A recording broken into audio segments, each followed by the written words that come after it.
अरे विमला, तू तो बड़ी बातों को मन में रखती है। रोज हमारे पास बैठती है, लेकिन एक बार की नहीं बताया कि इतवार को तुम कीर्तन करा रही हो। अपनी पड़ोसन के मुंह से कीर्तन की बात सुन विमला जी को कुछ समझ नहीं आया। आता भी कैसे, वो तो खुद उनके मुंह से सुन रही थी कि उनके घर में इतवार को कीर्तन है। लेकिन घर की इज्जत रखने के लिए बोली, तू भी उड़ा ले मेरे बुढ़ापे का मजाक। तुझे नहीं पता कि आजकल छोटी छोटी बातें भी भूलने लगी हूँ। याद होता तो तुझे बता ना देती। रमा जी बोली, हाँ कह तो तुम सही रही है। आजकल तो मेरी भी याददाश्त कमजोर हो रही है। हे भगवान, देख तेरे साथ बातों में लग गई। बहू ने कहा था टमाटर खत्म हो गया, लेते हुए आना। देखो बातों के चक्कर में समय कितना हो गया है। अच्छा मैं चलती हूँ, बहू इंतजार कर रही होगी। कहते हुए रमा जी आगे बढ़ गई अपने घर की ओर। आज रमा जी के आगे तो उन्होंने बात संभाल ली, लेकिन उन्हें बहुत बुरा लग रहा था। उनके घर में कीर्तन है और उन्हें पता ही नहीं। क्या अब घर में उनकी इतनी भी पूछ नहीं है? बहू कम से कम एक बार बता तो सकती थी। सलाह लेना तो दूर की बात है। उन्हें याद है कि वह तो घर के छोटे छोटे काम में अपनी सास की सलाह ले लेती थी। जब भी वह अपनी सास से पूछती थी, तो सास की आंखों में चमक आ जाती थी। वह चमक थी मान सम्मान की। उनकी सास भी तो अपने पूरे तजुर्बे के अनुसार उन्हें सलाह देती थी। लेकिन उनकी बहू के लिए तो विमला जी घर में पड़े हुए फालतू सामान के अलावा कुछ नहीं थी। हाँ, जब तक घर में विमला जी का बेटा होता है, तब तक थोड़ा बहुत दिखावा कर लेती है, लेकिन उसके जाते ही उनकी तरफ से नजरें फेर लेती। विमला जी के पति की मृत्यु 2 साल पहले हो चुकी थी। जब तक पति जिंदा थे, एक दूसरे का सुख दुख बांट लेते थे। ऐसी छोटी मोटी बातों को दिल से नहीं लगाते थे। लेकिन अकेले पड़ जाने के बाद विमला जी को यह बातें सहन करना आसान नहीं था। बेटा कभी उनकी मनपसंद चीज खाने के लिए ला देता तो बहू इस बात पर कलह कर देती थी कि आप फालतू ही माताजी के लिए कुछ लाते हो। कलह से बचने के लिए विमला जी खुद ही कहती, बेटा अब मुझसे यह बाहर चीज हजम नहीं होती, बुढ़ापा आ गया है, मत लाया करो। लेकिन विमला जी कब तक इन बातों को अनदेखा करती। अब तो शायद अंतिम सांस तक। उन्हें पता था अब यह उनकी नियति है और घर में शांति बनाए रखने का यही एक एक तरीका।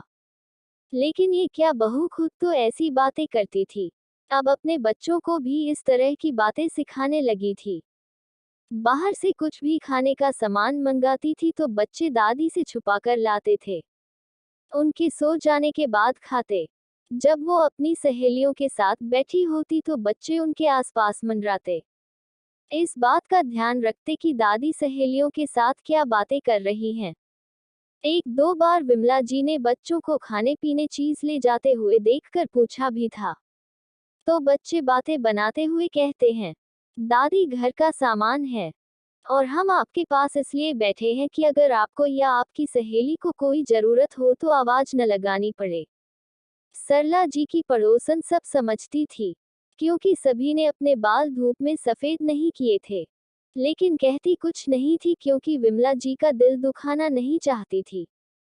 एक दो बार विमला जी ने बहू को समझाना भी चाहा, बहू अच्छा लगता है क्या, छोटे बच्चों को तुम ये क्या सिखा रही हो? क्या मैंने कभी खाने पीने चीज नहीं देखी? मुझसे छुपाकर क्यों? अगर तुम मेरे सामने से कुछ लेकर जाओगी, तो क्या मैं छीन कर खा लूंगी?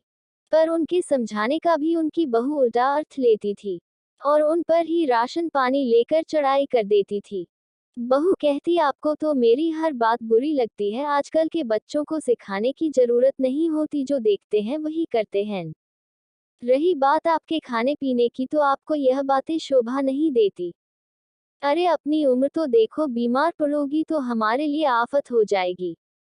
आपका क्या, आप तो बिस्तर पर पड़ी रहोगी, झेलना तो हमें पड़ेगा। विमला जी बोली, बहू मैं अगर चटोरीप ना करती, तो जिस आदमी की तनख्वाह तुम हर महीने गिनती हो, इतना बड़ा घर लिए बैठी हो, वह सब ना होता। हाँ सही कहा तुमने, आजकल के बच्चे बहुत तेज हैं, जो देखते हैं वही सीखते हैं। इस बात को हमेशा ध्यान रखना, शायद तुम्हें याद दिलाने के लिए मैं ना रहूं। कहते हुए विमला जी की आंखों से आंसू आ गए। समय बीतता गया और इतने साल बाद आज उनकी वही बहू इतने बड़े मकान के पिछले कमरे में अकेली थी। उनका वही लाडला बेटा जिसे उसने अपनी दादी से चीजें छुपाकर लाने की शिक्षा दी थी, उस पर ईमानदारी से अमल करता हुआ रोज अपनी बीवी के लिए खाने पीने की चीजों के अलावा कपड़े लेकर आता था, उसी अंदाज में जैसे उसे सिखाया था। ये सब अतीत की बातें अब उसके साथ घटित हो रही थी। उसके पास तो सास की जैसी अच्छी सहेलियां भी नहीं थी, क्योंकि उसने अपने पैसों के घमंड में किसी के साथ अच्छा व्यवहार नहीं रखा था।